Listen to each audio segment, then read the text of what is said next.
Cher collègue Frédéric Boursier, à écouter vos propos dithyrambiques sur votre retour de Lyon vers Rennes, j'aurais tendance à paraphraser Lino Ventura qui disait qu'il ne faudrait jamais quitter Montauban. Grâce à vous, on sait qu'il ne faudrait jamais quitter Rennes. Et d'une certaine façon, en quittant Lyon pour revenir à Rennes, vous passiez de l'ombre à la lumière.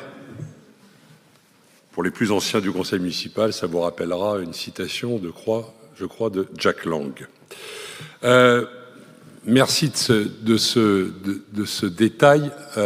Simplement, je voudrais vous dire, il y a un gros travail qui est fait sur Aubert-Launay, mais il faut quand même regarder la situation. Si les terrains sont très bons d'un point de vue de pratique sportive, on est encore dans une situation où des joueurs professionnels doivent pratiquement rentrer chez eux, prendre une douche après l'entraînement.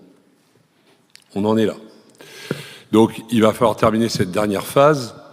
Et donc, je compte sur vous, et je sais que vous êtes très attentifs sur cette question, pour que le rythme et le calendrier de cette troisième phase soient respectés, et que vous ayez autour de vous, cher Frédéric Boursier, des gens enthousiastes, cherchant des solutions, plutôt que parfois des gens qui font dériver les calendriers. C'est vraiment un besoin.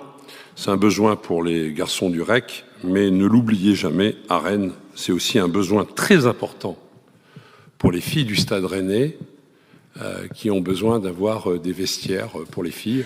Il y a besoin d'avoir cette différence. Alors, je voudrais profiter également de cette délibération sur un investissement majeur pour un équipement sportif important et pour un sport qui se développe bien, pour vous interroger, Madame la maire, pour savoir où en sommes-nous de l'étude que vous avez diligentée, à ma connaissance, sur l'extension du Stade Rennais.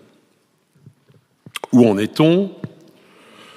Quand allons-nous avoir des résultats et quand serons-nous, ici au conseil municipal, informés de ce travail?